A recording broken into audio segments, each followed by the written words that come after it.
৩৫ জুলাই সরকার পতনের এক দফা দাবিতে দেশ জুড়ে চলছিল অসহযোগ আন্দোলন, যার বিপরীতে এদিন ঘোষণা দিয়েই অস্ত্র হাতে মাঠে নামে আওয়ামী লীগ, যুবলীগ ও ছাত্রলীগ। পুরো দেশ পরিণত হয় এক রণক্ষেত্রে, প্রাণ হারান শতাধিক মানুষ। চলমান আন্দোলনকে জঙ্গি হামলা বলে আখ্যায়িত করে হাসিনা সরকার, কিন্তু তাতে মোটেও বিচলিত হয়নি অভ্যুত্থানকারীরা, বরং ঘোষণা আসে মার্চ টু ঢাকা কর্মসূচির। কি ঘটেছিল জুলাইয়ের ঘটনাবহুল এই দিনে, বিস্তারিত থাকছে নাজমুস সালেহের প্রতিবেদনে।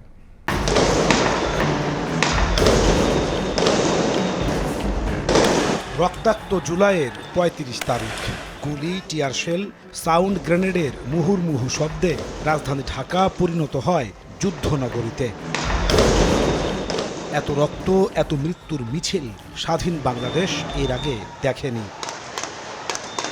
দেশের বিভিন্ন প্রান্তে ছাত্র জনতার উপর গুলি ছুটতে দেখা যায় আওয়ামী লীগ, ছাত্রলীগ ও যুবলীগের নেতাকর্মীদের। আইন শৃঙ্খলা বাহিনীর সমন্বিত আক্রমণে ৪ আগস্ট নিহত হয় শতাধিক। পরিস্থিতি নিয়ন্ত্রণে অনির্দিষ্টকালের জন্য কারফিউ জারি করে সরকার।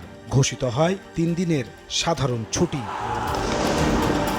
ওই দিন ঘোষণা করা হয় ৬ August long march to Dhaka, আর ৫ তারিখ দেওয়া হয় তুলনামূলক সফট কর্মসূচি।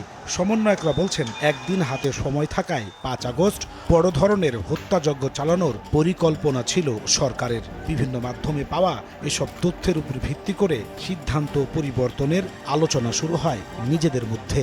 আসিফ ভাই যখন হচ্ছে যে একদিন ৬ তারিখ দিল, তখন হচ্ছে আমি একটা বাসায় বসে আছি, ওখান থেকে হচ্ছে আমার কাছে দুজন ব্যক্তি এসে বলতেছে যে ভাই, আমরা শুনতে পাচ্ছি হচ্ছে কি মানে কি যদি আমরা একটা দিন সময় দিলে হচ্ছে শেখ হাসিনা সব কিছু গোছাই নেবে। কিন্তু হাসিনার যতগুলো পেটোয়া বাহিনী সবাইকে ঢাকায় আনার সিদ্ধান্ত সে কিন্তু নিয়েছিল। তো ওই ঘোষণা যদি আমরা না দিতাম, তাহলে যেটা হতো যে ঢাকা শহর একটি বড় রকমের ম্যাসাকার চালানোর পরিকল্পনা করত শেখ হাসিনা।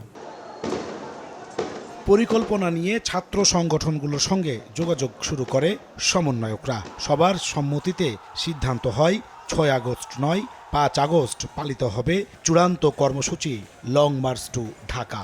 আন্দোলনকারী এবং অনেকের পক্ষ থেকে প্রোগ্রাম প্রস্তাব দেওয়া হয়েছিল বিভিন্ন স্টেক হোল্ডার থেকে, যে ৬ তারিখের প্রোগ্রামটাই ৫ তারিখে নিয়ে আসতে হবে। তখন এটা নিয়ে আমরা অনেকক্ষণ আলাপ আলোচনা করেছি যে এটা চ্যালেঞ্জ হবে কিনা। তখন আমরা এটি আমাদের দলের তৎকালীন চেয়ারম্যানকে জানিয়েছিলাম।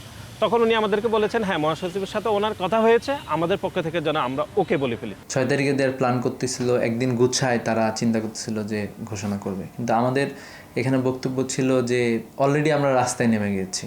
তাদের একটা ভয় ছিল, ভাই লোকজন আসবে কিনা, এরকম একটা ব্যাপার ছিল। তো আমরা বললাম যে অবশ্যই আমরা একবার সর্বশক্তি নিয়ে ঝাঁপাই পড়তেছি।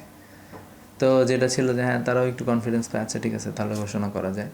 এভাবে করে ৫ তারিখে ঘোষণা করে দেওয়া হয়। ৬ তারিখের যে লং মার্চ টু ঢাকা কর্মসূচি ছিল, সেটাকে আমরা একদিন এগিয়ে নিয়ে এসেছি। ইতিহাসের সেই যুগান্তকারী ঘোষণা দেন অন্যতম সমন্বয়ক আসিফ মাহমুদ সজীব ভুইয়া। তিনি বলছেন, ফ্যাসিবাদ পতনের চূড়ান্ত টার্নিং পয়েন্ট ছিল সেই দিন। ওই সময়ে চান্স নেওয়ার আসলে সুযোগ ছিল না, কারণ একবার ফেল করলে স্ট্র্যাটেজিক্যালি পরে আর উঠে দাঁড়ানোর সুযোগ হতো না আর কি।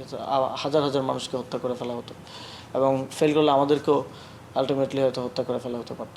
সেজন্য পরে কর্মসূচিটা আমি পূর্ববর্তী কর্মসূচি ঘোষণা করার ২-৩ ঘন্টার মধ্যে আবার চেঞ্জ করে একদিনে গিয়ে নিয়ে আসি। ৩৫ জুলাই সশস্ত্র বাহিনীকে ছাত্র জনতার মুখোমুখি না দাঁড়ানোর আহ্বান জানায় সেনাবাহিনীর সাবেক কর্মকর্তারা।